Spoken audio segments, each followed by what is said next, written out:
दुनिया के सबसे बड़े महान पैगंबर मस्जिद नबवी में जिसकी दीवार कच्ची ईंट की थी, जिसकी छत खजूर के तने की थी, बारिश होती थी तो मस्जिद की जमीन भीग जाती थी।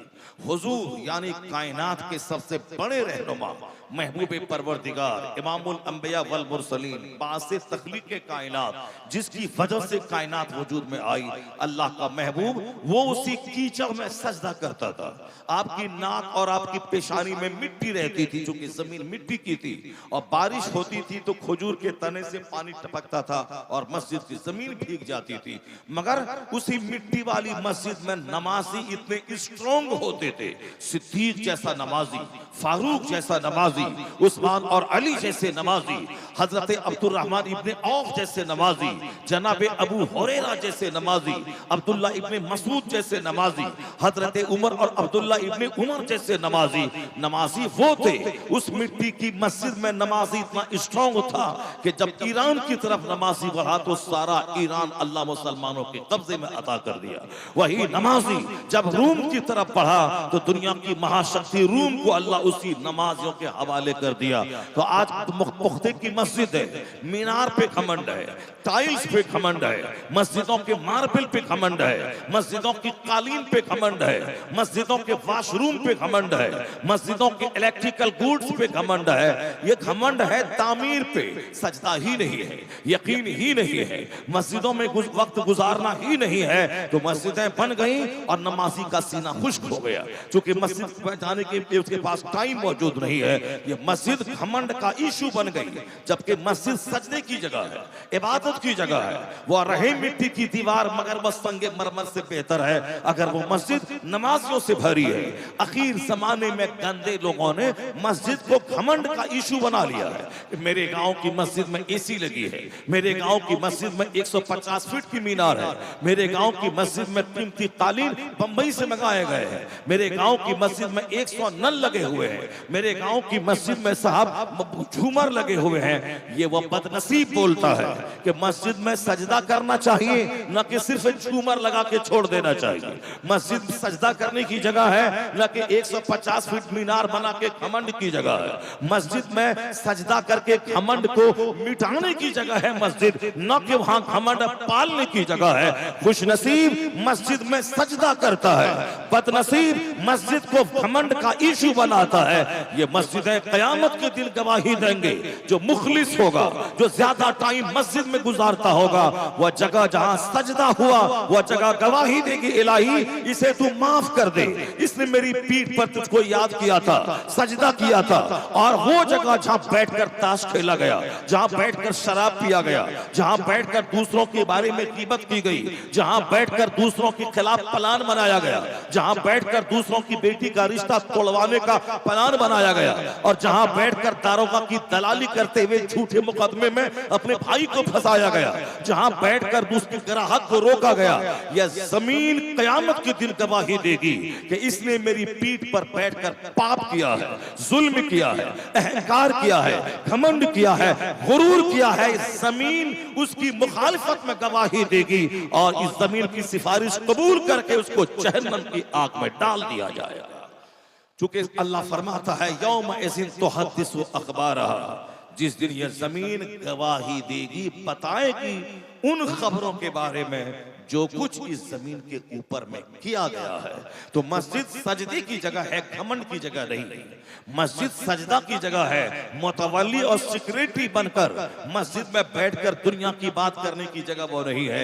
इस रुए जमीन पर सबसे बेहतरीन जगह मस्जिद है। तो वो अल्लाह को बड़ा पसंद है जो अपनी जिंदगी का ज्यादा टाइम अल्लाह के घर मस्जिदों में गुजारता हो। और आया है हदीस से पाक का एक मफहूम है कि मोमिन मस्जिद में ऐसा होता है जैसे मछली पानी में होती है। मछली अगर पानी के अंदर है तो मछली को बड़ा करार मिलता है। वो मछली खेलती है, मछली कूदती है, मछली मस्तियां करती है, क्योंकि उसको भरपूर ऑक्सीजन पानी के अंदर मिलती है। लेकिन जैसे ही मछली को पानी से बाहर निकाल दे और वह पानी के बाहर आने के बाद मछली तड़प तड़प के मर जाती है। मछली पानी से निकलने के बाद तड़प तड़प के मर जाती है। खुली फजाओं में हमें ऑक्सीजन मिलती है, बंद कमरे में ऑक्सीजन घट जाती है। हम लोग पानी के अंदर जाएं तो हम लोग मर जाएंगे, क्योंकि वहां ऑक्सीजन हमको नहीं मिलेगी। ये इंसान अशरफुल मखलूकात है, तमाम मखलूक में सबसे अफजल है।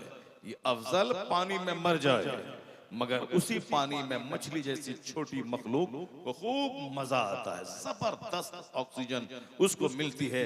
और पानी में मछली की जिंदगी है, मगर पानी से उसको निकाल दे जहां हमें ऑक्सीजन मिलती है, यहाँ ये मछली घुट घुट के मर जाती है, तड़प तड़प के मर जाती है। बुजुर्गों ने कहा कि अल मोमिन फिल मस्जिद का समक फिल मा, मोमिन in the mass is like fish. मोमिन मस्जिद में ऐसा है जैसे मछली पानी में, फिश इन वाटर, जैसे मछली पानी में मस्त रहती है, मोमिन मस्जिद में मस्त रहता है, मोमिन मस्जिद में खुश रहता है, मोमिन मस्जिद में फकीरी में बादशाहत करता है। मोमिन का रिश्ता जब तक मस्जिद से जुड़ा हुआ था, गरीबी में भी बादशाहत करता था, फूस के घर में रहकर ईरान जैसे मुल्क पे शासन करता था। इसी हिंदुस्तान में 800 साल तक कलमा पढ़ने वाले ने हुकूमत किया है। 800 साल हुकूमत करने वाले जमाने में मुसलमानों का 90% तबका गुर्बत ज़दा था। आज से 50 साल पहले का हाल यह था हमारा कि रोटी नहीं मिलती थी, रोटी मिलती थी मगर अच्छा चावल नहीं मिलता था। हफ्ता में एक दिन लोग चावल खाते थे, ऐसा लगता था जैसे आज ईद का दिन हो गया हो। लोग जौ की रोटी खाते थे, लोग मलबा की रोटी खाते थे, लोग कौनी की रोटी खाते थे। और उस वक्त जौ गेहूं की रोटी नहीं मिलती थी, मलबा की रोटी मिलती थी। लोग बाजरा की रोटी खाते थे, मकई की रोटी खाते थे। लेकिन आज वही बाजरा की रोटी बतौर दवाई बंबई का खरपति खा रहा है, वही मलबा की रोटी बशक्ल उपीट अरबपति बेंगलोर का खा रहा है। गेहूं की रोटी छलनी की जरा छने हुए आटे की रोटी, ये जहर है शुगर वाले के लिए, हार्ट के मरीजों के लिए। डॉक्टर कहते हैं बगैर छने हुए आटे की रोटी आप खाइए, छलनी में आटे को मत छानिए, बगैर छलनी के चोकर वाला आटा खाइए, उससे पेट साफ रहेगा, शुगर नॉर्मल रहेगा, बीपी नॉर्मल रहेगी। 50 साल पहले जो हम खाना नहीं चाहते थे, आज वही दवा है हमारे लिए। आज वो मालदारों की खुराक है, पहले यही गरीबों की खुराक थी। और आज रोटी बाजरा की और जौ की अरबपति की खुराक है। गरीबों के घर में है बासमती चावल, गरीबों के घर में है शानदार बारीक मैदे की रोटी, गरीबों की झोपड़ी में है। तो आज बहुत कुछ है मेरे पास, मकान है मेरे पास, कपड़ा पहले कम था, ईद के दिन कपड़ा धो के फैलाते थे, फिर वो कपड़ा जब सूखता था उसको पहन करके ईदगाह जाते थे। चप्पल को अपने हाथों से लोग सी लेते थे, लेकिन आज एक चप्पल है, 1 दर्जन चप्पल गरीबों के घर में मौजूद है। पहले एक जोड़ा कपड़ा होता था, आज कई जोड़े कपड़े मौजूद हैं। लेकिन सच ये बता दे कि उस गरीबी के जमाने में जो सुकून था, जो चैन था, जो गांव के सारे लोगों में मोहब्बत का रिश्ता मौजूद था। अमीर गरीबों के घर ईद के दिन जाता था तो गरीबों की ईद हो जाती थी, और गरीब मालदार के घर में जाता था तो उसको हकीर नहीं समझा जाता था। मालदार फख्र करता था कि मेरे घर में गरीब आ गया है, गरीब नाज करता था कि मेरे दरवाजे पे मेरे गांव का चौधरी आया हुआ है। ये कौन सी मोहब्बत थी? आज वह मोहब्बत की चौराहे भी लूट गई। ईद के दिन घर में हम तनहा है, 50 करोड़ का मकान है मगर कोई मिलने नहीं आता है। चापलूस जिसको कर्ज लेना हो, जिसको अपना मकसद पूरा करना हो, वो तो चापलूसी करता है। लेकिन सच्ची मोहब्बत करोड़ों में कहीं देखने को नहीं मिलती, जो बेलौस मोहब्बत करता हो। पहले गुर्बत थी लेकिन मोहब्बत थी, अभी मालदारी है, सब जानवर बन गए हैं। एक दूसरे की पीठ में खंजर भोंकने वाला, मौका मिले तो उसे जेल में धकेल देने वाला, मौका मिले तो गड्ढे में धकेल देने वाला, मौका मिले तो बेटे की नौकरी को छोड़वा देने वाला, मौका मिले तो बेटी के रिश्ते को अपना सत्तू पानी बांधकर उसके रिश्ते को कटिंग कर देने वाला। ये इंसानी मुरफ़्फ़त नाम की कोई चीज नहीं रही। दौलतें बढ़ती जा रही हैं, लोगों का जीना मुश्किल हो रहा है। लोग परेशान हैं समधी से, लोग परेशान हैं पड़ोसी से, लोग परेशान हैं रिश्तेदारों से, लोग परेशान हैं पूर्णिया के लोगों से नहीं, अपने गांव के लोगों से, लोग परेशान हैं दूसरे मोहल्ले वालों से नहीं, अपने मोहल्ले के पड़ोसियों से परेशान है। ये जो अपने करोड़ों के घर की मौजूदगी में चेहरा चल रहा है, चेहरा काला हो रहा है, ये हमारा दुश्मन, ये पीछे वाला दुश्मन, ये दाएं बाएं वाला दुश्मन, ये अल्लाह का अजाब है कि तेरे घर में मस्तियां हैं, तेरे घर में कॉमेडी है, तेरे हाथ में व्हाट्सएप है, तेरे हाथ में यूट्यूब है। अल्लाह नाराज है, तुझको कोई परवाह नहीं, मगर तुम्हें इंजॉय का सामान चाहिए। तुम अल्लाह नाराज है, जिक्र नहीं है वो चलेगा, मगर मुंह में 24 घंटे गुटखा का पानी चाहिए। तो उसी हालत में मौत आ जाए तो कलमा पढ़ने के लिए थूक फेंकने का उसको मौका ना मिले। मुंह में गुटखा है, हाथ में मोबाइल है, गंदी तस्वीरें हैं, आंख में घिनौने मनाजिर है, ब्लू फिल्में है, दूसरों की बहू बेटी पे बुरी नजर है। अल्लाह रब्बुल इज्जत करोड़ों का घर दिया था इसीलिए ताकि बैठ के वहां मैं नाच गाने देखूं, नाच गाने करूं। बेटे की शादी में 70 साल की बुढ़िया नाचे, समाज के मालदार शराब पिए, गरीबों पे जीना मुश्किल कर दें। इसीलिए अल्लाह रब्बुल इज्जत ने जब देखा कि बंदे इस जमीन को पाप से भर दिया है, गुनाहों से भर दिया है, मस्जिदें वीरान पड़ी है, शराब की भट्टी आबाद है, मस्जिदें सूनी पड़ी है, गीबत की महफिलें आबाद है, मस्जिदें वीरान पड़ी है और अपने बंगले को, अपने घरों को गंदी तस्वीरों से मालामाल किया जा रहा है, तो अल्लाह ही है चैन देने वाला। तो अब अल्लाह ने दौलत की मौजूदगी में सुकून छीन लिया, मोहब्बतें छीन ली, यकीन को छीन लिया। भटकते रहो, मरते रहो, दौलत की तलाश में मर जाओ, दौलत रह जाएगी, तू अपने अंजाम को पहुंच जाएगा। न बेटे से सुख मिलेगा, न बीवी से चैन मिलेगा, न पड़ोसी से करार मिलेगा, न दौलत से फायदा पहुंचेगा। दौलतें अरब खरबों की है, पर एक दर्जन खतरनाक बीमारी अंदर में है। पैसा करोड़ों है मगर गेहूं की रोटी खा नहीं सकते, पैसा महक रहा है मगर गोश्त खा नहीं सकते, पैसा महक रहा है मगर रसमलाई खा नहीं सकते वरना मर जाओगे। अरबों रुपए मौजूद है मगर चीनी इस्तेमाल ही कर सकते, मर जाओगे। अरबों रुपए मौजूद है पर गोश्त खा नहीं सकते, प्रेशर बढ़ जाएगा। शुगर है तो चीनी नुकसान कर रहा है, प्रेशर हाई है तो नमक नुकसान कर रहा है। ये कौन है? पहले तो एक टाइम की रोटी मिलती थी मगर बंदा मस्त रहता था, पहलवान रहता था, चेहरा हरा भरा रहता था। आज दौलतों के अंबार में चेहरा सूखा रहता है। ये अल्लाह की तरफ से सजा है कि तुम मेरी जमीन को पाप से भर दिया है तो हम तेरी जिंदगी को खुशी से नहीं भरेंगे, तेरी जिंदगी से खुशियां छीन लेंगे।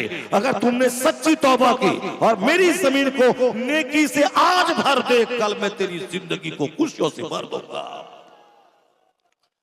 तुम मेरी जिंदगी को मेरी जमीन को सजदों से भर दे, तुम मेरी जमीन को इबादतों से भर दे, तुम मेरी जमीन को रियासत से भर दे। नारे रिसालत, नारे रिसालत, मसलक आला हजरत जिंदाबाद, मसलक आला हजरत जिंदाबाद, हजरत अल्लामा मौलाना मुफ्ती शहरियार रजा जिंदाबाद, हजरत अल्लामा मौलाना मुफ्ती शहरियार रजा जिंदाबाद। नारे तकबीर, नारे रिसालत। अदब और डिसिप्लिन नाम की कोई चीज नहीं रही, एहतराम नाम का कोई चीज नहीं रहा। सबको घमंड खा गया, अंदर से दीमक की तरह सबको घमंड ने चाट लिया।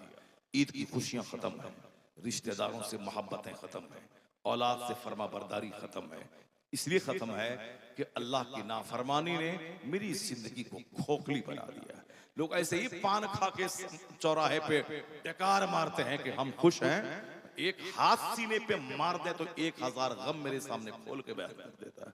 वैसे डींगे मारता है, अल्लाह का शुक्र है मेरे घर में बहुत है, मगर जहां 5 मिनट उनके करीब जब बैठ जाता हूं तो अपना 5000 गम की पोटली खोल देता है। हुजूर ये गम है, हुजूर ये परेशानी, हुजूर ये तावीज़ है, रोता है फूट फूट कर। दिन रात यही तमाशा देखते हैं। वह डिंग मारता है पान खा के होंठ लाल करके, मगर सच्ची बात यही है कि अंदर में गम का इतना बड़ा तूफान है कि मौका मिले तो बीवी को तलाक दे के घर से बाहर निकाल दे, मौका मिले तो बाल बच्चों को अपने हाथ से ज़बह कर दे। इस कदर लोग घर में आग लगी है, न वालिदैन औलाद के हैं न औलाद वालिदैन के। एक तरफ पहले औलाद के लिए बेचैनी है, लेकिन जब औलाद नाफरमान हुई तब सर खुजलाता है कि औलाद ही ना होती तो ठीक था। जब पुलिस वाले आते हैं कि तेरे बेटे ने चोरी की है, जब पुलिस वाले आते हैं कि तेरा बेटा किसी चमार की बेटी को लेके भागा, जब पुलिस वाले आते हैं कि तेरे बेटे ने फला के घर में घुस के उन्होंने इज्जत को की धज्जियां उड़ा दी, तेरे बेटे ने चंद गुंडों के साथ मिलकर एटीएम लूट लिया है, वहां ऑटो वाले से लड़ाई कर लिया है, तेरे बेटे ने फलां का मोबाइल छीन लिया है। उस वक्त बाप बोलता काश मेरी बीवी बांझ रहती, औलाद ही नहीं होती। ये जो रुसवाई के दिन देखने पड़ रहे हैं ये अल्लाह का अज़ाब है, क्योंकि लोगों ने बेटी को हिकारत की निगाह से देखा था और अब बेटे की पैदाइश पे खूब खुशियां मनाया था। ये बेटा बेटा औलाद है, बेटी औलाद नहीं है। जबकि बेटा हो या बेटी दोनों अल्लाह की तरफ से तोहफा है। वो औरतें जो बांझ हैं, शादी के 25 साल हो गए, एक भी औलाद नहीं हुई, बेटी के लिए वो तरसता है कम से कम बांझपन का ताना तो न मिले। ये इंसान निपुत्र है, इसके पास औलाद नहीं है, ये क्या जाने औलाद का गम, औलाद की मोहब्बत क्या होती है।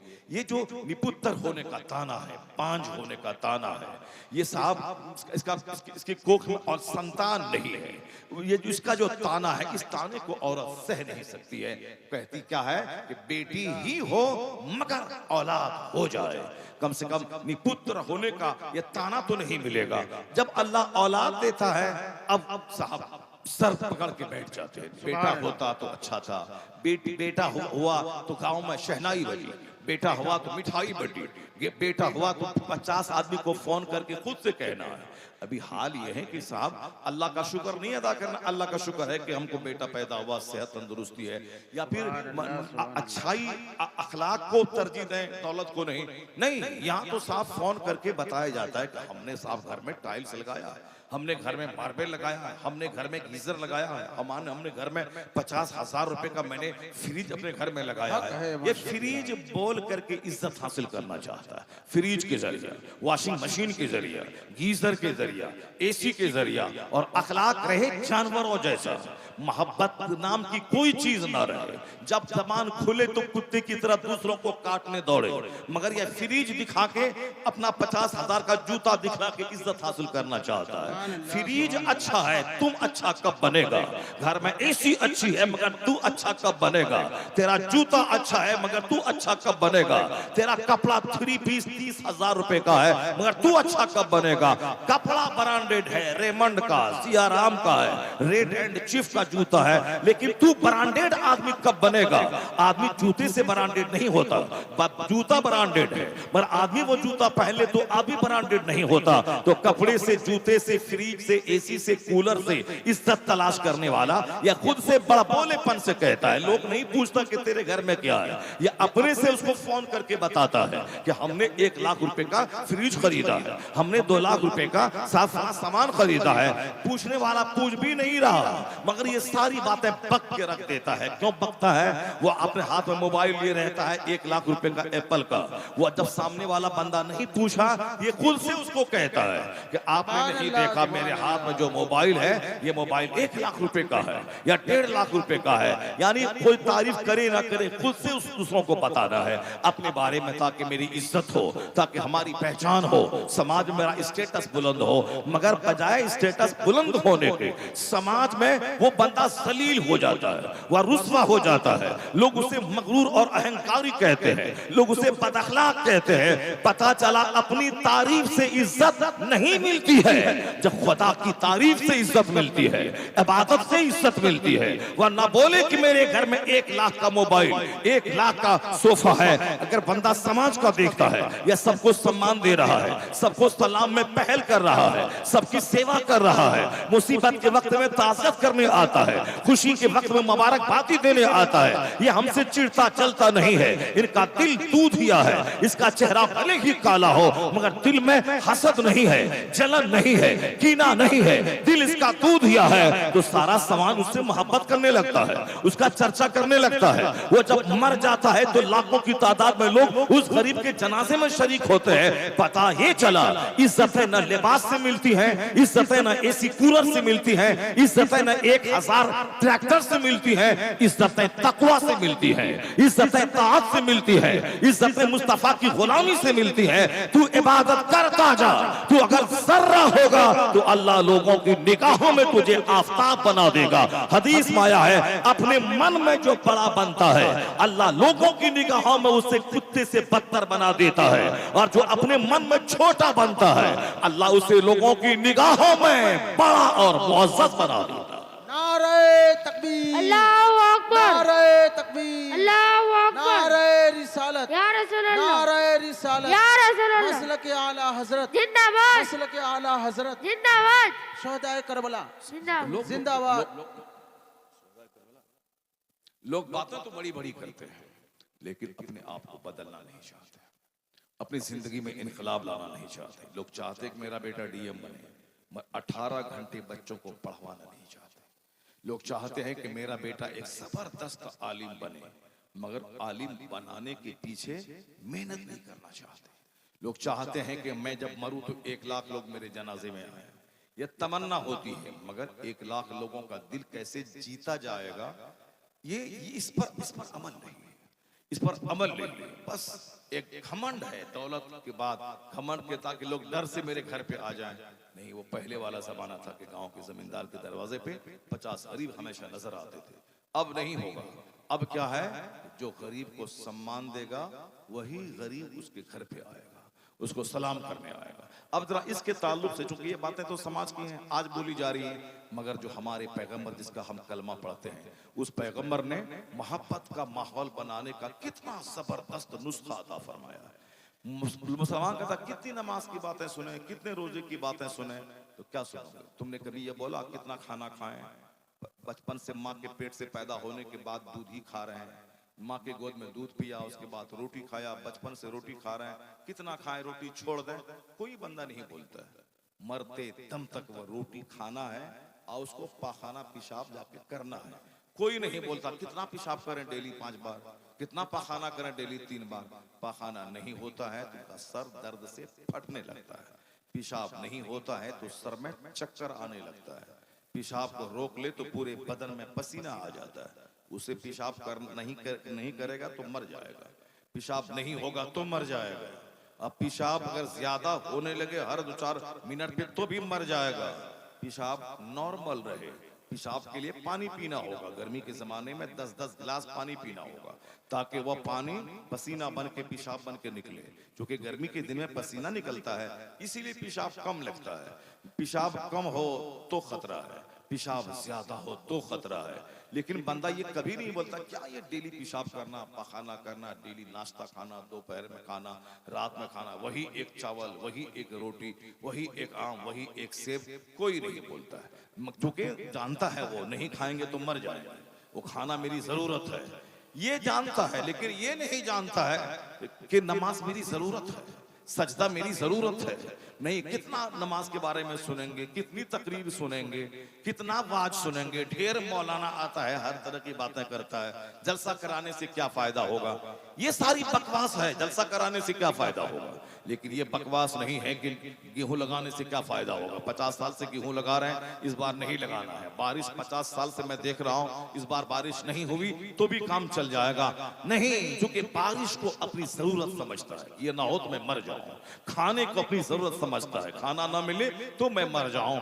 आया है हदीस में कि मन तरका सलात मुतअम्मिदन फकद कफर, जिसने जानबूझकर नमाज को छोड़ा उसने कुफ्र किया। कुफ्र किया उसने, यानी कुफ्र के करीब हो गया। बाज इमाम के नजदीक वह काफिर है जो जानबूझकर नमाज छोड़ता है। इमाम आजम के नजदीक वह शख्स अगर नमाज को फर्ज समझता है और नहीं पढ़ता है तो हराम है, गुनाह कबीरा है। एक वक्त की नमाज छोड़ना हराम और गुनाह कबीरा है। लेकिन जब तक नमाज को फर्ज समझता रहेगा वो काफिर नहीं होगा।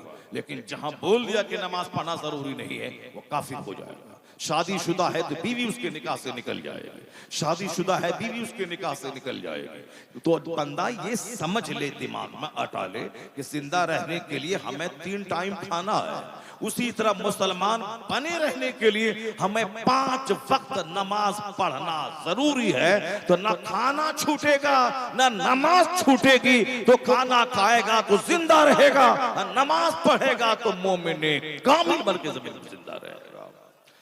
ये यकीन और विश्वास जिस दिन दिल में पैदा हो जाएगा, बंदा ये नहीं बोलेगा चला अल्लाह ताला माफ कर दे, चलो अल्लाह माफ कर देगा। नमाज नहीं, अल्लाह माफ कर देगा। वहां भी बोल कि दुकान नहीं जाएंगे तो अल्लाह ताला सब्जी घर पे ला के पहुंचा देगा, खेत नहीं जाएंगे तो अल्लाह ताला वहां से मकई धान मेरे घर में डाल देगा। अल्लाह बहुत बड़ा है, अल्लाह के पास बहुत ताकत है, अल्लाह हर कुछ करने वाला है। वो हमें खेत से मकई उपजा करके 50 कुंटल मेरे घर में दे देगा। अल्लाह बहुत बड़ा है। तो ये दुनिया के बारे में यह बंदा नहीं बोलता है कि अल्लाह बहुत बड़ा है, अल्लाह ताला हमारे घर मक्के पहुंचा देगा, मगर उसी को शैतान ये पाठ पढ़ा देता है, अल्लाह बहुत बड़ा है, माफ करने वाला है, माफ कर देगा। हमारे जैसे बड़े बड़े मुजरिम दुनिया में हैं, अल्लाह सबको माफ कर देता है, माफ कर देगा। यही है दोहरी नीति। दुनिया की रोटी के ताल्लुक से ये नीति नहीं है। नीति ये है कि हमें दुकान खेत जाना होगा। वही नीति आखिरत के ताल्लुक से हो जाए कि अल्लाह माफ करने वाला है, लेकिन अगर माफ नहीं करेगा तो मेरा क्या होगा। अल्लाह रोजी देने वाला है, पर हमको तो खेत में जाना होता है, तब अल्लाह रोजी देता है। उसी तरह अल्लाह जन्नत देने वाला है, गुनाह माफ करने वाला है, मगर मुझे तो फजर के वक्त में उठ के नहा के मस्जिद जाना होगा, मुझे तो जोहर में जाना होगा, मुझे तो असर में जाना होगा, मुझे तो मगरिब और फजर में जाना होगा। मैं 5 टाइम जाऊंगा, तब अल्लाह ताला मुझे नमाज की बरकत में, नमाज के बदले में हमारे चेहरे में नूर अता करेगा, हमारी रोजी में बरकत देगा, हमारे बच्चे में फरमाबरदारी देगा। हदीस में आया है कि बेनमाजी का हश्र फिरौन के साथ होगा। मुस्नद अहमद की रिवायत में आया है कि बेनमाजी का हश्र फिरौन के साथ होगा। 4 काफिर का नाम लिया गया है उस हदीस पाक में कि बेनमाजी का अंजाम फिरौन के साथ, हामान के साथ, कारून के साथ, उमैया इब्ने खल्फ, ये 4 घटिया किस्म के जो काफिर थे, जैसे फिरौन, कारून, हामान, उमैया इब्ने खल्फ, ये चारों का नाम लिया है हुजूर ने कि बेनमाजी का हश्र इनके साथ न होगा।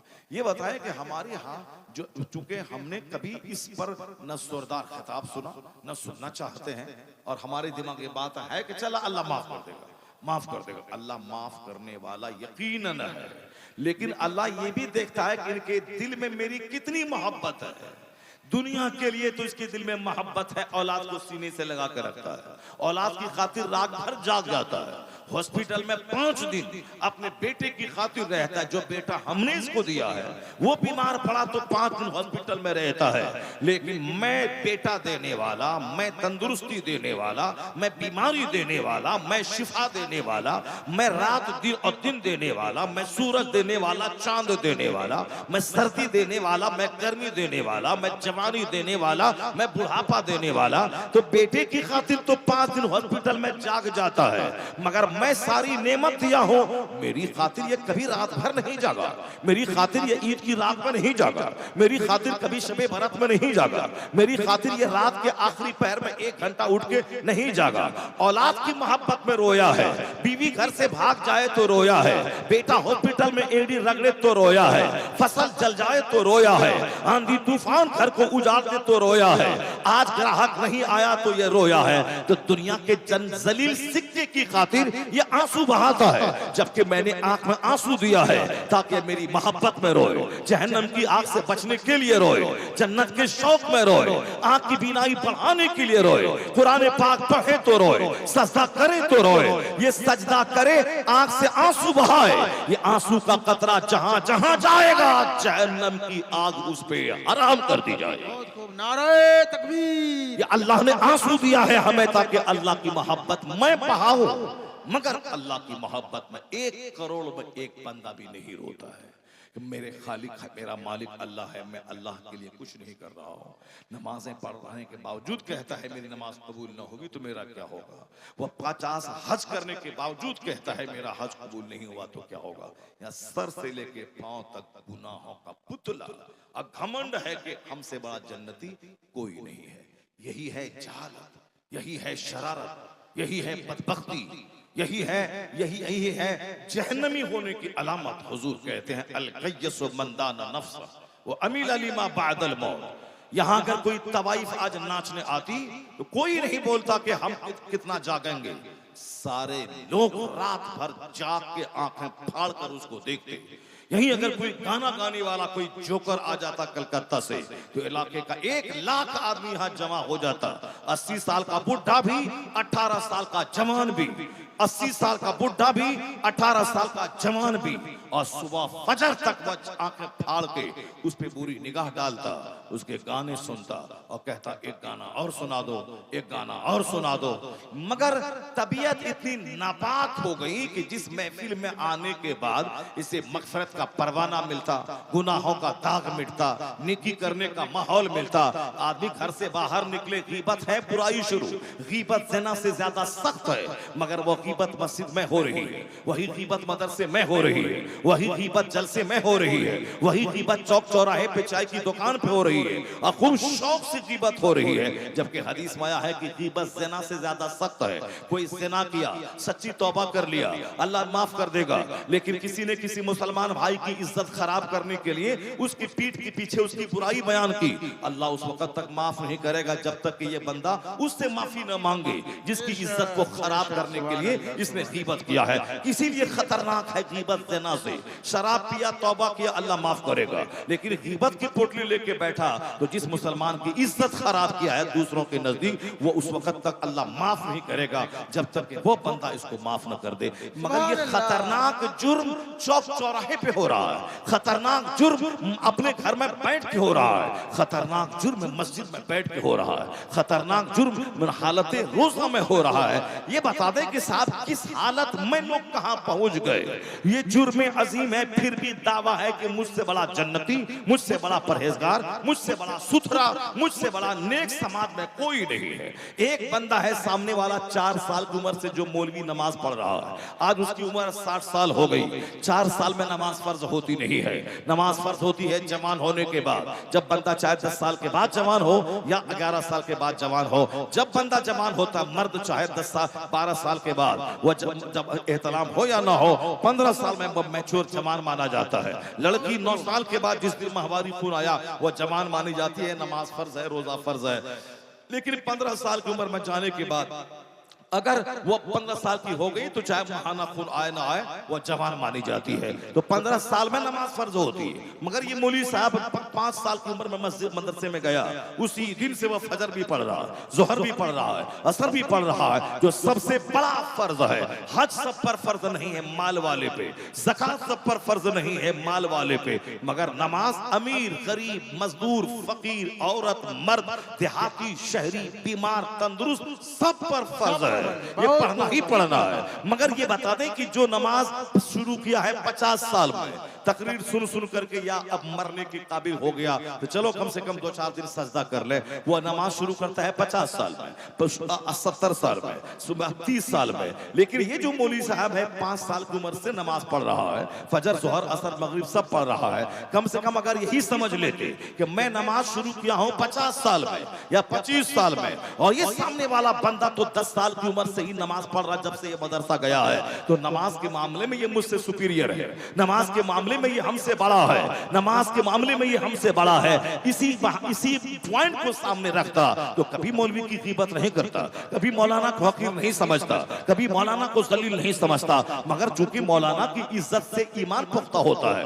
मौलाना को जलील करने से आदमी का ईमान खतरे में पड़ता है। मगर शैतान कब इज्जत करने देता है? शैतान जब पाठ पढ़ाता है कि मौलवी साहब से तुम अच्छा हो, मौलवी साहब के घर में तो गेहूं नहीं है, पैसा नहीं है, तेरे घर में तो साहब 1000 कुंटल गेहूं और दाना है, तू 2 लाख का महीना तेरा बेटा कमाता है, वो तो 5000 महीना मस्जिद में इमामत करके कमाता है। तो शैतान ये पॉइंट दिमाग में दिखला के उसको जलील करने का मौका देता है। शैतान की सोच से बंदा उसको हकीर समझता है। नतीजा ये निकलता है मौलवी को जलील समझने के बाद अब वो उनकी तकरीर नहीं सुनेगा, जुमा का खिताब नहीं सुनेगा, या उसका मरा हुआ दिल मुर्दा रहेगा। जमीन मरती है तो आसमान का पानी उसे जिंदा करता है, उसी तरह दिल की जमीन अगर मर जाती है तो जुमा का खिताब जिंदा करता है, ईद की तकरीर जिंदा करती है, वाज की महफिलों का बयान जिंदा करता है।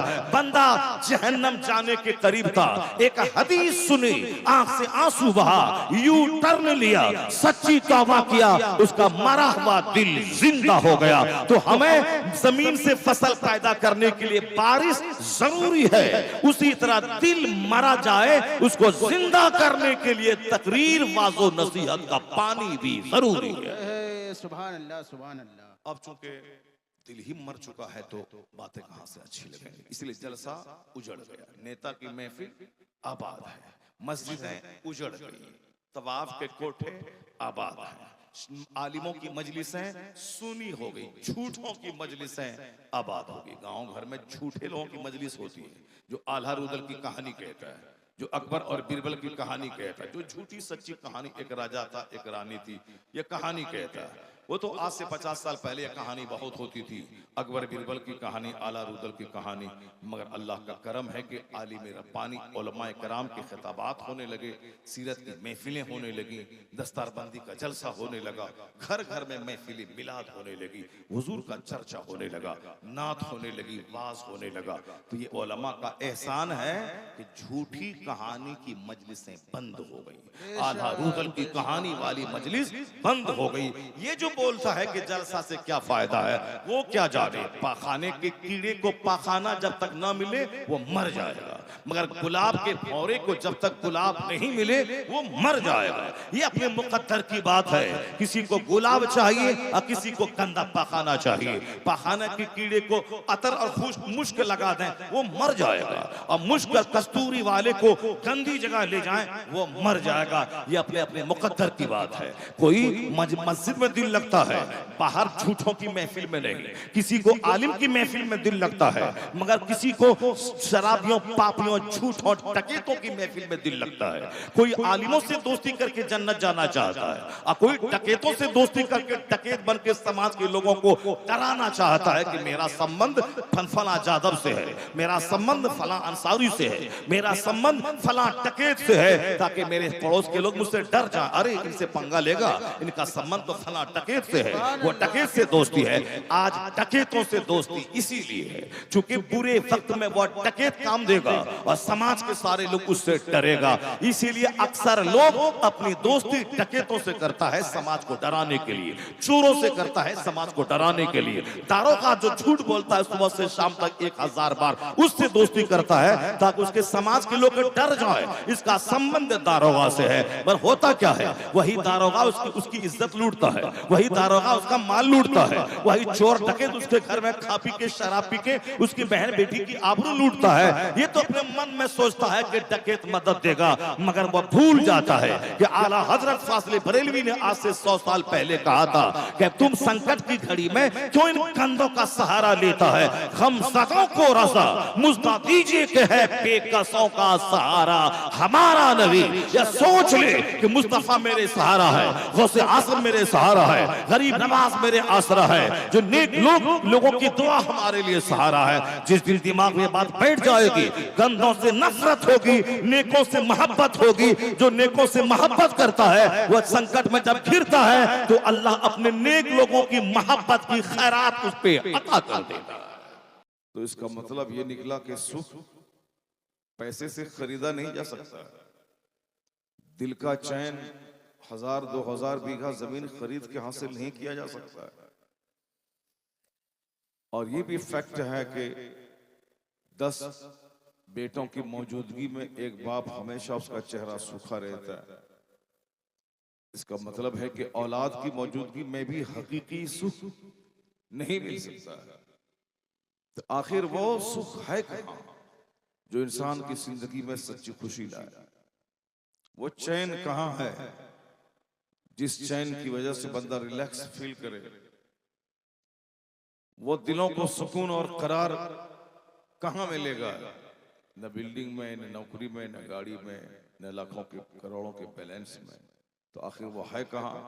तो बंदों की सोच छोटी है, अल्लाह का कलाम बड़ा है। हम दूसरों की थ्योरी पढ़ने के बाद जिंदगी में बदलाव लाना चाहते हैं, लेकिन इंसान कमजोर है, उसकी सारी सोच कमजोर है। अल्लाह तबारक व तआला सबसे बड़ा है, अल्लाह की बात भी सबसे बड़ी है। सुभान अल्लाह, सुभान अल्लाह। वो इंसान को पैदा किया है एक पानी के कतरे से, माँ के शिकम में माँ का खून रोक कर वो रोजी देता है। पैदा होने के बाद उसी खून को दूध बनाकर बच्चों को पालता है। वो अल्लाह आसमान से बारिश बरसा के मरी हुई जमीन को जिंदा करके हमें फसलें देता है। वो अल्लाह जमीन से घास उगाकर मेरे जानवरों को चारा देता है, मेरे लिए रोटी और चावल का इंतजाम करता है, मेरे जानवरों के लिए घास का इंतजाम करता है।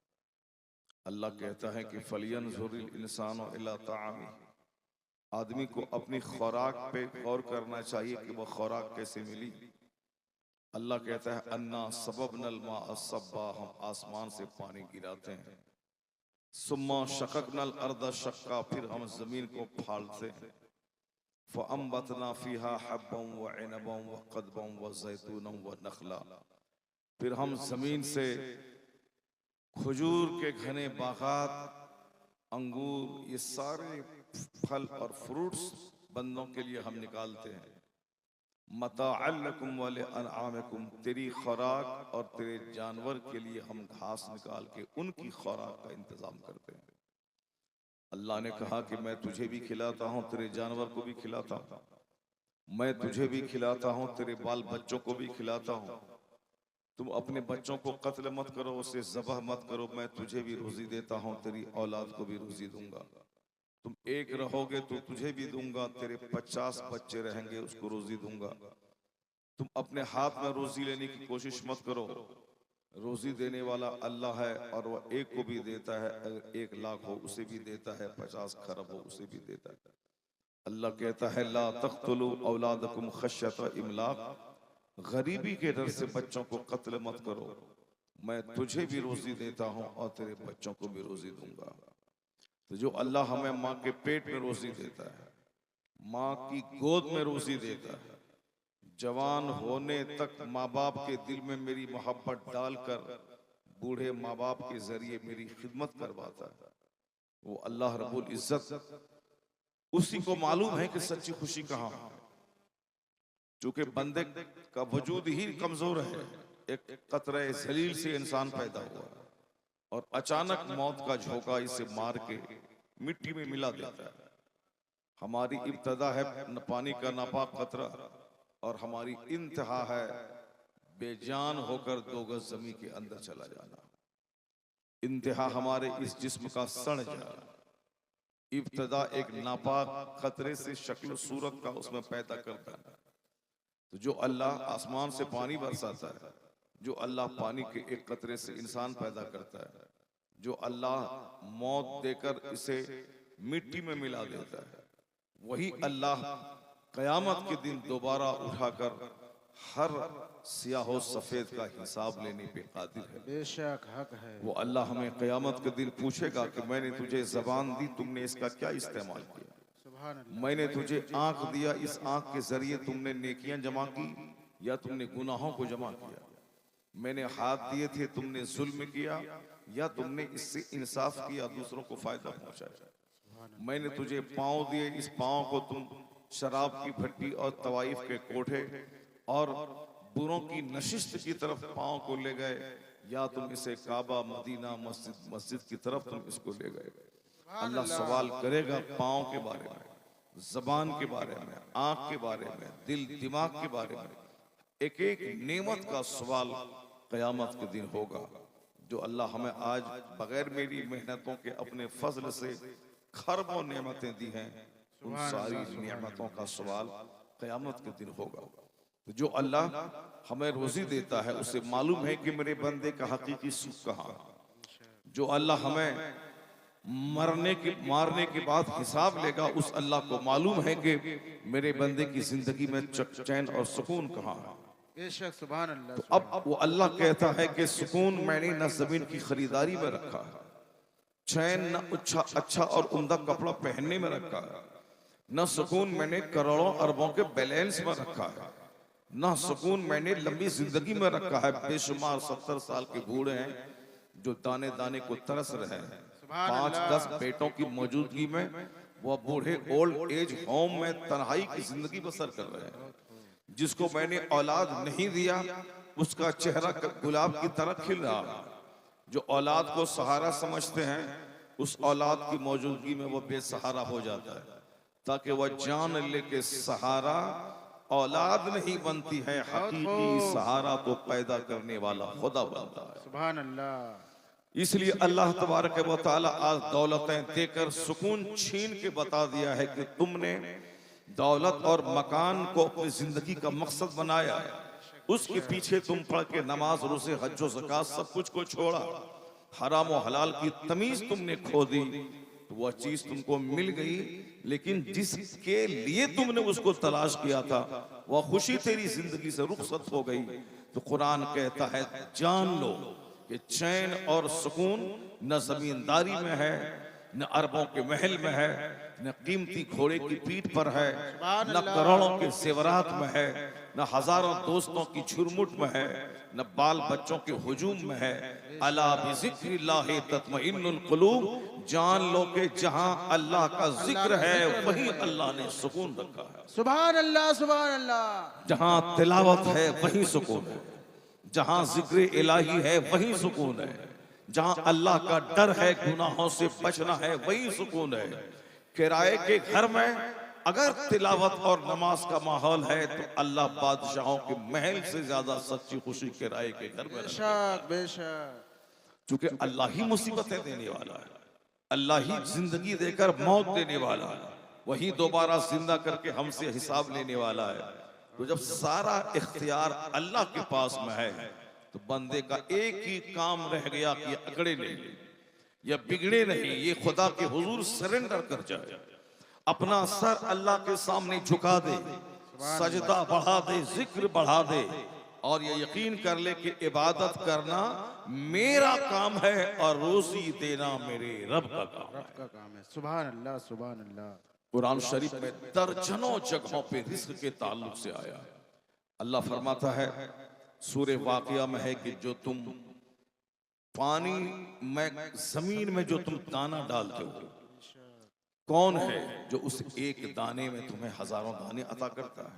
बेशक, सुभान अल्लाह। तुम गेहूं का एक दाना जमीन में डालते हो, अल्लाह हजारों दाना उसके बदले में तुझको देता है। तुम मकई का एक दाना जमीन में डालते हो, अल्लाह उसके बदले में 5 भुट्टे और हर भुट्टे में 1-1 हजार दाने तुझको अता करता है। सुभान अल्लाह। हमने एक दाना जमीन में डाला, अल्लाह हमें लाखों दाने दे दिए। हमने जमीन में एक गेहूं डाला, उससे 5 बालियां, हर बालियों में 70-70 दाने। मैं एक गेहूं का दाना डाला था जमीन के अंदर, अल्लाह हमें वहां से 1000 गेहूं के दाने देता है एक दाने के बदले में। वह कौन है कि एक दाना मैं डालूं और वह 1000 दाना मुझको अता करता है? वो अल्लाह है। अल्लाह बगैर जमीन में डाले हुए मुझको दे सकता है, लेकिन अल्लाह की हिकमत है कि मेरे बंदे, मैं तुम्हें 1000 दूंगा मगर पहले तुझको एक डालना होगा। सुभान अल्लाह। मैं तुम्हें 1,00,000 दाने दूंगा मगर एक तुमको जमीन में डालना होगा। तुझे घर से निकलना होगा, जमीन में हल चलाना होगा, जमीन में दाना डालना होगा, वो दाना सड़ जाएगा तब वहां से पौधा निकलेगा। सुभान अल्लाह। फिर वहां से 1000 दाने तेरी खुराक के लिए मैं तुझको अता कर दूंगा। तुझको निकलना होगा, तुझको मेहनत करनी होगी, स्ट्रगल करना होगा, जद्दोजहद करनी होगी। तो जिस तरह मैं दुनिया में घर में बैठा रहा हूं और ये बोलूं कि अल्लाह चाहेगा तो मेरे घर में 50 कुंटल मकई आ जाएगी, अगर घर में मैं बैठा रहूं और ये कहूं कि अल्लाह चाहेगा तो 50 बोरा धान मेरे घर में आ जाएगा, अल्लाह सब कुछ पे कादिर है। अल्लाह चाहेगा मेरे घर को सोने से भर देगा। मैंने दरवाजे पे जो आम का पेड़ लगाया है, अल्लाह चाहेगा तो आम के बदले में हीरे जवाहरात का आम फल जाएगा। बहुत खूब, बहुत अल्लाह दे देगा। लेकिन ऐसा दुनिया में किसी ने देखा नहीं होगा कि आम का पेड़ लगाएं तो वहां से हीरा निकल जाए। मैं घर में बैठा रहूं तो मेरे घर में धान चल के आ जाए, मैं घर में बैठा रहूं और मेरे खेत से मकई और गेहूं चल के मेरे घर में आ जाए, नहीं होता है। चाहे आप 1000 एड़ी चूटी रगड़ के रह जाए, चाहे दुआ करते करते आंख से आंसू की जगह खून निकल जाए, लेकिन गेहूं डालने के बाद वहां से दूसरी फसल बासमती धान नहीं निकलेगा। गेहूं डालेंगे तो गेहूं निकलेगा, मकई डालेंगे तो मकई का पौधा वहां से निकलेगा। ये फैक्ट है। ये दुनिया आखिरत के ताल्लुक से बातें करती है। ये दुनिया आखिरत का एक मजहर है। तो जो दुनिया का सारा सिस्टम आखिरत के सिस्टम को हमें दर्शाता है। जब दुनिया में बगैर खेत में दाना डाले दाना नहीं पैदा होता। बगैर अपने घर से दिल्ली पंजाब गए और वहां 16 घंटा टाइम लगा के फैक्ट्री में काम किए, 10-20 हजार रुपए हाथ में नहीं आते हैं। बगैर बाजार गए, बगैर सामान बेचे चंद पैसे नहीं आते हैं। बगैर मंडी गए, वहां धान दिए बगैर पैसा हाथ में नहीं आता है। पैसा दुकान से चल के मेरे पास नहीं आता है, मुझको चल के दुकान में जाना होता है, वहां बैठना होता है। तो अल्लाह यही कहता है कि तू घर से निकल, दुकान में बैठ, बाकी रोजी कितनी मिलेगी वो मैं उसका जिम्मेदार हूं, मैं तुझको दूंगा। तो हमें रोजी की तलाश में दुकान जाना होगा, खेती की तलाश में उसमें दाना डालना होगा। तो दुनिया का सारा सिस्टम ये बताता है कि दुनिया में बगैर मेहनत के दाना नहीं मिलता है। तो तुम कितनी गलती पे हो कि तुम बगैर नेकी किए हुए या समझ कैसे तुमने लिया है कि अल्लाह हमें बगैर नमाज के जन्नत दे देगा, अल्लाह हमें बगैर जिक्र अस्कार के जन्नत का ऐश हमें अल्लाह दे देगा, बगैर हज व ज़कात के हमें जन्नतुल फिरदौस दे देगा, बगैर ईमान की पुख्तगी के अल्लाह हमें मरने के बाद कब्र में आराम दे देगा। नहीं होगा। जैसे दुनिया में आम के पेड़ से आम निकलता है, दुनिया में जब तक दाना न डालो खेत से पौधा नहीं निकलता है, उसी तरह अगर दुनिया में मैंने बुराई का पौधा लगाया है, मरने के बाद वहां जन्नती फल नहीं खाने को मिलेगा। जैसा पौधा लगाया है वैसा ही फल खाने को मिलेगा। और जिस तरह यहाँ दाना डाले बगैर खेती उपज के मेरे घर में नहीं आती है, उसी तरह फैक्ट है कि बगैर इबादत के जन्नत हमारे घर में नहीं आती है। तो दुनिया में फसल के लिए एक दाना डालना होगा, मेहनत करनी होगी। उसी तरह ये भी सच है कि बगैर सजदे के, बगैर रोजे के, बगैर हज व ज़कात के, बगैर इबादत के जन्नत भी मिलने वाली नहीं है। एड़ी रगड़ के रह जाओ, घर खेत से गेहूं चल के घर में नहीं आएगा। खाने काबा का खिलाफ पकड़ के आंसू की जगह खून रोते रह जाओ, आम के पेड़ से सोना नहीं फलेगा, क्योंकि कुदरत के सिस्टम के खिलाफ नहीं होता है। तो बंदा यही समझ ले कि मुझे रोजी के लिए दुकान जाना होगा, रोजी देने वाला अल्लाह है मगर दुकान जाना होगा। रोजी के लिए मुझे खेत जाना होगा, रोजी के लिए वतन से बेवतन होना होगा, रोजी के लिए रात के सन्नाटे में उठना होगा, रोजी के लिए बारिश में भीग कर रोपा करना होगा, तब घर में दाना आएगा। तो फिर बंदा सोच ले कि जिस तरह दाना बगैर मेहनत के नहीं मिलता, उसी तरह जन्नत के लिए मुझको मस्जिद जाना होगा, जन्नत के लिए मुझको साल के 1 महीने रोजे रखना होगा, जन्नत के लिए मुझको झूठ से बचना होगा, जन्नत के लिए मुझको शराब और सूद से बचना होगा, जन्नत के लिए हमें गुनाहों से बचना होगा। जिस तरह बगैर दुकान गए रोजी नहीं मिलती, यह समझना होगा कि बगैर मस्जिद गए जन्नत नहीं मिलती। मगर बंदा अहमक और उस बेवकूफ हो जाता है आखिरत के मामले में।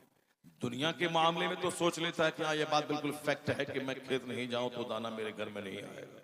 लेकिन आखिरत के बारे में ये नहीं सोच पाता है कि मैं मस्जिद नहीं जाऊं तो जन्नत मुझको नहीं मिलेगी, मैं गुनाहों से नहीं बचूं तो जन्नत मुझको नहीं मिलेगी, क्योंकि ये खेती मुझसे गैर है। यही वजह है कि कुरान शरीफ में बहुत सारी जगहों पे दुनियावी मिसाल दी गई है। दुनिया की बातें अल्लाह मुझे कहा है कि जो तुम मनी का कतरा गिराते हो उसमें इंसान कौन पैदा करता है, जो तुम खेत में दाना डालते हो उस खेत में बेहतरीन फसल कौन उगाता है। आसमान में बारिश नहीं होती है, तुम मायूस हो जाते हो, जमीन में पानी का लेयर नीचे चला जाता है, सारे लोग आसमान के बादल की तरफ देखते हैं कि काश बादल बरस जाए। जब तुम मायूस हो जाते हो कि बारिश नहीं हो रही है, तुम थक जाते हो, आसमान देखते देखते तुम उदास हो जाते हो, तो उस उदासी के माहौल में बारिश के कतरे कौन गिराता है, कौन झमाझम जोरदार बारिश तुझको देता है, कौन बादलों को हवा बना के उड़ाता है, फिर कौन उस बादल से पानी गिराता है। वो बादल का पानी समंदर का नमकीन पानी है। वह कौन है जो समंदर का सॉल्ट वाटर नमकीन पानी आसमान पे ले जाता है और फिर वहां से उसको मीठा बना के गिराता है। वो पानी नदी नाले तालाब की सूरत में रहते हैं, उसको तू पीता है। समंदर का पानी पियो तो जबान कट के बाहर आ जाए। बेशुमार लोग समंदर के किनारे मर जाते हैं मगर वो पानी नहीं, प्यास नहीं बुझा सकते, क्योंकि समंदर का खारा पानी प्यास नहीं बुझाता है, जबान कट के बाहर आ जाएगी। तो समंदर का वो खारा पानी ही है जो हमारे चापाकल में है, जो हमारे कुएं में है, लेकिन पानी इसका मीठा निकलता है। मैं ठंडा ठंडा पानी उस पीता हूँ। कौन है जो समंदर के नमकीन पानी को आसमान पे ले जाके फिर वहां से मीठा बना के गिराता है? अल्लाह कहता है मैं ही इस समंदर के पानी को आसमान पे ले जाके और वहां से मीठा बना के गिराता हूं ताकि तुम पियो। मैं ही दाने को सड़ा के वहां से पौधा निकालता हूं ताकि 1000 पाली निकले और उसको तुम खाओ। तो इसलिए ना खाओ कि दुनिया में फितना फसाद फैलाओ, माँ बाप की पिटाई करो, समाज को ज़िना से भर दो, समाज को सूद से भर दो, समाज को शराब से भर दो। पानी कम पियो, शराब ज्यादा पियो, अपनी बीवी से मोहब्बत कम करो, दूसरों की बहू बेटी पे बुरी निगाह ज्यादा डालो, अपने घर की रोजी अच्छी नहीं लगे, दूसरों के घर में भीख मांगने में अच्छा लगे। इसलिए नहीं कि एक बालिश की जमीन की खातिर 50 आदमी का कत्ल कर दो, एक उंगली जमीन की खातिर अपने भाई से जिंदगी भर बात करना बंद कर दो, दुनिया को जमीन को पाप से भर दो। नहीं, रोजी का जिम्मा मैंने लिया है, रोजी मैं दूंगा, जन्नत मैं दूंगा, जिंदगी मैं देता हूं, मौत मैं दूंगा। जब तू मेरा बंदा है, जब तू मजबूर है, जब मैं मुख्तार हूं, मैं ही सब कुछ करने वाला हूं। मैंने इतनी सारी नेमतें इसलिए नहीं दी हैं कि जमीन को तू पाप से भर दे, मैंने इतनी नेमतें इसलिए दी हैं ताकि खूब रोटी खा, खूब चावल खा और रात में 8 घंटे की गहरी नींद ले। अगर रात नहीं होती तो बंदे का जीना मुश्किल हो जाता। सूरज की गर्मी में जब बंदा दिन में पक जाता है तो रात का अंधेरा उस तपिश को दूर करके हमें मीठी नींद सुला देता है। कौन है जो दिन में धूप देकर उजाले में काम करने का मौका देता है, रात को अंधेरा बनाकर हमें 8 घंटे सोने का शानदार मौका देता है? ये सारी नेमतें अल्लाह ने दी हैं। इसलिए नहीं कि रात भर सिनेमा देखते रहो, इसलिए नहीं कि रात भर बैठ के मोबाइल में गंदी तस्वीरें देखते रहो। अल्लाह तबारक व तआला ये सारी नेमतें इसलिए दिया है कि इस जमीन को नेकी का मुजस्समा बना दे, दाना मेरा खा, जमीन को सजदे से भर दे, नींद मेरी नेमत, तू इस नेमत से तू फायदा उठा और जमीन को सजदों से भर दे। बाल बच्चों को देखकर कलेजे को ठंडक तू पहुंचा और जमीन को नेकियों से भर दे। आसमान के पानी को मीठा बना के मैं गिराता हूं ताकि पानी पी के तू जिंदा रह, और अल्लाह की जमीन को नेकियों से भर दे, लोगों को फायदा पहुंचाने से भर दे, शराब मिटाने से भर दे, समाज में अत्याचार मिटाने से भर दे। तू इबादत करता रह, मैं नेमत को घटाऊंगा नहीं, नेमतों को बढ़ाता चला जाऊंगा। वाला इन शकरतुम लअज़ीदन्नकुम, अल्लाह कहता है कि तुम अगर शुक्रिया अदा किया तो मैं नेमतों को बढ़ाता जाऊंगा। ए भाई साहब, ए भाई साहब, कहां जा रहे हैं? बस अल्लाह तबारक व तआला हम सबों को सेहत और तंदुरुस्ती अता फरमाए। 5-5 घंटे जिस तरह हम लोग खेत में हल चलाते हैं, क्योंकि वहां फिक्र है कि अगर नहीं चलाएं तो बाल बच्चा भूखा मर जाएगा। यही वजह है कि क़यामत की निशानी है कि आखिर ज़माने में ज़मीन से यकीन को उठा लिया जाएगा। जो ईमान की दौलत है यकीन, जिस यकीन के बारे में हुजूर ने फरमाया है लौ ततवक्कलूना अलल्लाहि हक़्क़ तवक्कुली, मुस्तफ़ा कहते हैं जिस तरह अल्लाह पे भरोसा करने का हक है, अगर तुमने वैसा भरोसा अल्लाह पे किया, ऐसा नहीं कि अल्लाह रुज़्क़ देने वाला है मगर झूठ नहीं बोलेंगे तो कैसे मिलेगा, साहब हम गुनाह नहीं करेंगे तो कहां से मिलेगा, ये मिलेगा कि नहीं मिलेगा, ये सब जो बेयकीनी वाली बात है वो नहीं। ब्लाइंडली अल्लाह पर मजबूत यकीन बंदा करता है कि मेरा पैदा करने वाला वो है, रोजी देने वाला वो है। अगर यकीन करे आंख बंद करके खुदा की जात पर, मुस्तफा कहते हैं जिस तरह अल्लाह परिंदों को रोजी देता है कि परिंदा सुबह भूखा पेट अपने घोंसले से निकलता है और शाम भर पेट होके वापस आता है। अब परिंदे को ये मालूम नहीं होता है सुबह सवेरे मैं कहां जाऊंगा, क्या खाऊंगा, मगर अल्लाह के भरोसे सुबह घोंसले से निकल गया और शाम वापस भर पेट होके निकल आता है। तो अल्लाह के रसूल कहते हैं अगर तुम अल्लाह की जात पर वैसा ही भरोसा करोगे तो अल्लाह तुम्हें उसी तरह देगा जिस तरह अल्लाह परिंदों को रोजी अता फरमाता है। मगर चूंकि यकीन ही खत्म हो गया, यकीन सिर्फ ये है कि खेत में नहीं जाऊं तो भूखा मर जाऊं, मगर ये यकीन नहीं है कि मस्जिद नहीं जाऊं तो मैं तड़प तड़प के बगैर मछली के मर जाऊं। चूंकि आया है हदीस में कि अहब्बुल बिलाद इलल्लाहि मसाजिदुहा, to Allah the dearest places are मसाजिद। अल्लाह के नजदीक सबसे ज्यादा डियरेस्ट प्लेस, सबसे ज्यादा पसंदीदा जगह मस्जिद है। और सबसे खुशनसीब फॉर्चुनेट है वो जो सबसे पहले मस्जिद जाए और सबसे बाद में मस्जिद से आए। अब बुरा आदमी है वो जो सबसे आखिर में मस्जिद जाए और सबसे पहले मस्जिद से निकल जाए। जैसे जुमा के दिन बुरे लोग वो होते हैं जो सबसे लास्ट में मस्जिद जाता है और सलाम फेरने के बाद सबसे पहले मस्जिद से निकल जाता है। वह लोग हैं जो सिर्फ चोंच मारने मस्जिद जाते हैं, इबादत करने, अपने खुदा से मोहब्बत करने, अपने पैदा करने वाले खालिक की इबादत करने। जब दुनिया के लिए टाइम मेरे पास है तो जो रब हमें जिंदगी देता है उस रब के लिए मेरे पास टाइम नहीं है। वो तो सारी जिंदगी मारे मारे फिरेगा, चेहरा उतरा हुआ रहेगा, हजारों बीघा जमीन की मौजूदगी में भिखारियों से बदतर उसका हाल होगा। लेकिन जो अपना ज्यादा टाइम मस्जिदों में गुजारता हो, जो अजान के बाद सबसे पहले मस्जिद जाता हो और नमाज खत्म होने के बाद सारे नमाजियों के बाद मस्जिद से निकलता हो, अल्लाह के नजदीक वह सबसे ज्यादा पसंदीदा बंदा है जो अपना ज्यादा वक्त अल्लाह की मस्जिदों में गुजारता हो। अहब्बुल बिलाद इलल्लाहि मसाजिदुहा, सबसे ज्यादा अच्छी जगह इस जमीन पे अल्लाह की मस्जिद है। जब दिल में करार न हो, दिमाग में परेशानी हो, ब्लड प्रेशर हाई हो, बेशुमार गम और फिक्र हो, आप वजू करके मस्जिद चले जाएं, 2 रकात नमाज पढ़ के आंसू बहा के दुआ करें। 50,000 की दवाई से प्रेशर अगर डाउन नहीं हुआ तो 2 रकात नमाज प्रेशर को नॉर्मल बना देती है। आदमी के दिल दिमाग से बेशुमार खदशात को, बेशुमार वसवसात को अल्लाह दूर फरमा देता है।